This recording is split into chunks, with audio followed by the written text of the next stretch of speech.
हर एक की जिंदगी में मुश्किल वक्त आता है जब आप जो भी करो वो सही नहीं होगा। आपके सारे काम उल्टे ही होंगे। शायद आप में से बहुत से लोग अभी उस वक्त से गुजर रहे हो जहां आपके ऊपर जिम्मेदारियां होंगी और आप उसमें फिट नहीं बैठ पा रहे। कोई अपने जॉब से परेशान है तो कोई अपने रिजल्ट से, कोई अपने रिलेशन से परेशान है तो कोई अपने पेरेंट्स से। इस समय आपका दिमाग काम करना बंद कर देता है और कभी कभी आप बिस्तर से उठना ही नहीं चाहते क्योंकि आप इस दुनिया का सामना नहीं कर पा रहे। शायद आप में से कोई भगवान से पूछ रहा होगा कि हे भगवान, ये मेरे साथ ही क्यों होता है? मैंने ऐसा कौन सा पाप कर दिया है?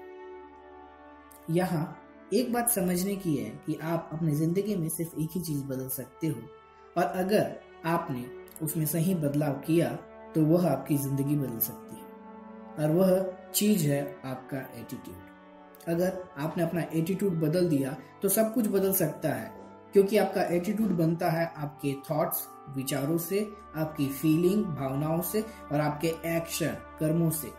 कई बार हम हमारी परिस्थितियों के बदलने का वेट करते हैं कि जब परिस्थितियां सही होगी तो मैं अपने लक्ष्य की ओर काम करूंगा। तो एक बात आप आज ही गांठ बांध ले कि परिस्थितियां कभी भी आइडियल नहीं होगी। अगर आप परिस्थितियों के बदलने का वेट कर रहे हो तो आप जिंदगी भर इंतजार ही करते रह जाओगे। लेकिन आप अपना एटीट्यूड आज से ही बदल सकते हो और आप देखते जाइए कि आपका एटीट्यूड कैसे आपकी परिस्थिति बदल देता है।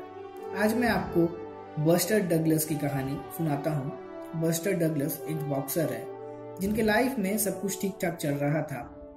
जब इंसान जवान होता है और जब कामयाबी उसके कदम चूमती है तो वह अक्सर बहक जाता है। बस्टर डगलस का भी हार्ड टाइम स्टार्ट हो गया था। उसको ड्रग्स की लत लग गई थी।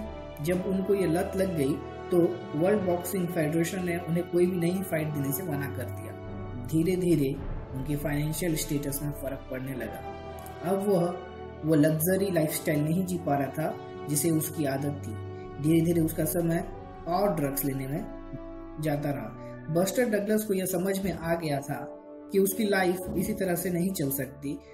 उसके फैमिली मेंबर्स ने उसे समझाया कि ड्रग्स को छोड़ना चाहिए और उसे अपने लाइफ को ऐसे थ्रो नहीं करना चाहिए। इस कठिन परिस्थिति में उसकी बीवी ने उसे डाइवोर्स दे दिया और उसकी बची खुची जो प्रॉपर्टी थी वो भी ले लिया।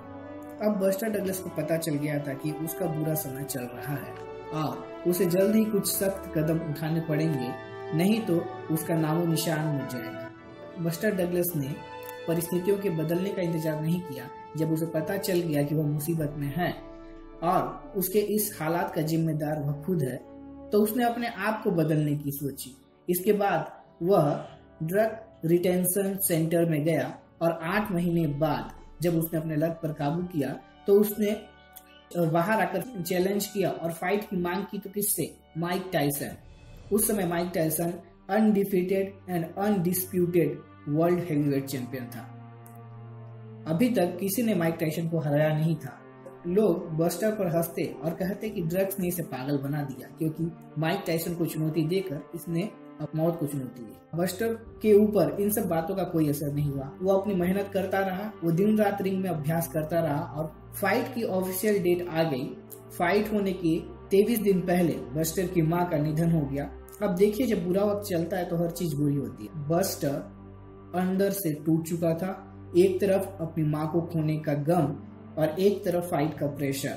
फाइट के एक दिन पहले ही बस्टर को फ्लू हो गया। अब वो दिन आ चुका था जिसको सबका वेट था। Mike Tyson versus buster Douglas.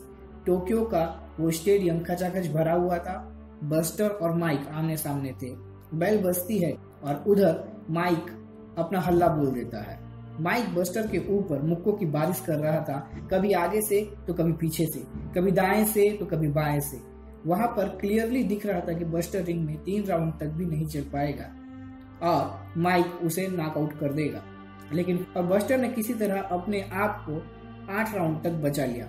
लेकिन 8वें राउंड में माइक ने एक जबरदस्त मुक्का बस्टर को जड़ दिया और बस्टर चारों खाने चित हो गए। रेफरी जोर जोर से काउंट करने लगा 1 2 3, लेकिन 10 काउंट होने से पहले ही राउंड समाप्ति की बेल बज गई। बस्टर अभी भी उस फाइट में था और अभी तक का रिकॉर्ड था कि अगर माइक टायसन ने किसी को नॉकआउट किया है तो वह वापस उठ नहीं पाया था। जैसा ही राउंड स्टार्ट हुआ, माइक टायसन को मालूम था कि जीत उसकी है।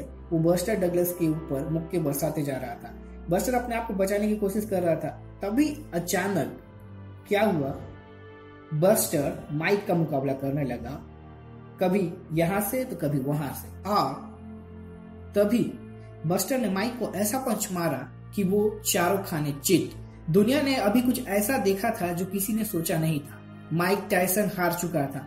वो किंग, वो शेर जिससे सबको जीत की उम्मीद थी, ढेर हो चुका था। फाइट के बाद बस्टर से पूछा गया कि आखिर कैसे उसने माइक टायसन को हरा दिया, तो उसने जवाब दिया, मेरी माँ ने मरने से पहले कहा था कि मेरा बेटा माइक टायसन को हराएगा और मेरे पास दो ऑप्शन था, एक कि मैं अपने माँ के साथ ही मर जाऊं और दूसरा कि मैं माइक टायसन को हरा दूं। जब आपका एटीट्यूड बदलता है तो परिस्थितियों को बदलना ही होगा। कहाँ एक ड्रग एडिक्ट और कहाँ वर्ल्ड हेवीवेट चैंपियन। चाहे कितना भी बुरा वक्त चल रहा हो, जब इंसान ठान लेता है कि उसको अपना एटीट्यूड बदलना है, अपना लक्ष्य पाना है, तो बड़े से बड़े चमत्कार हो जाते हैं।